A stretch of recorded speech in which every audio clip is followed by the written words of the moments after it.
Revelation chapter 18. After this I saw another angel coming down from heaven. He had great authority, and the earth was illuminated by his splendor. With a mighty voice he shouted, "Fallen, fallen is Babylon the Great. She has become a home for demons and a haunt for every evil spirit, a haunt for every unclean and detestable bird.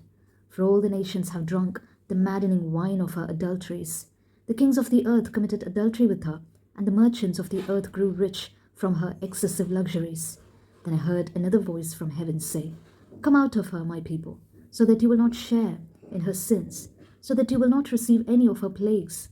For her sins are piled up to heaven, and God has remembered her crimes. Give back to her as she has given. Pay her back double for what she has done. Mix her a double portion from her own cup.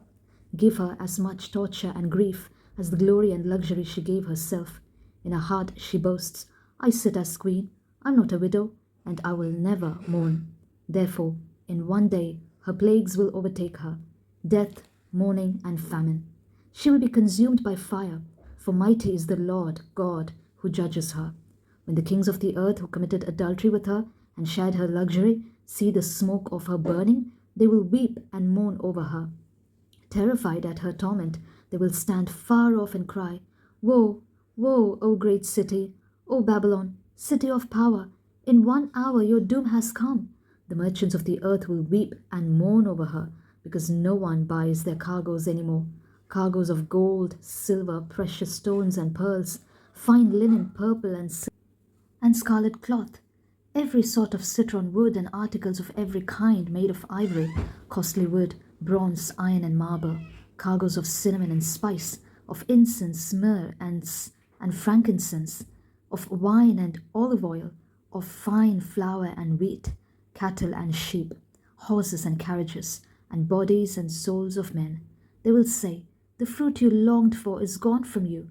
All your riches and splendor have vanished, never to be recovered.' The merchants who sold these things and gained their wealth from her will stand far off, terrified at her torment.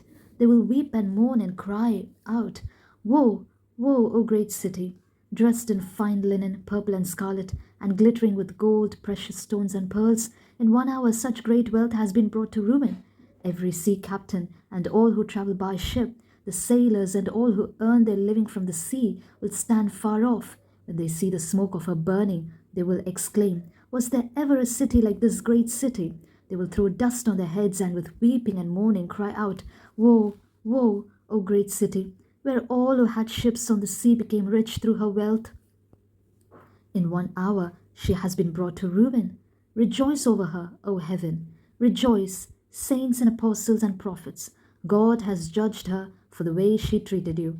Then a mighty angel picked up a boulder the size of a large millstone and threw it into the sea and said, 'With such violence the great city of Babylon will be thrown down, never to be found again.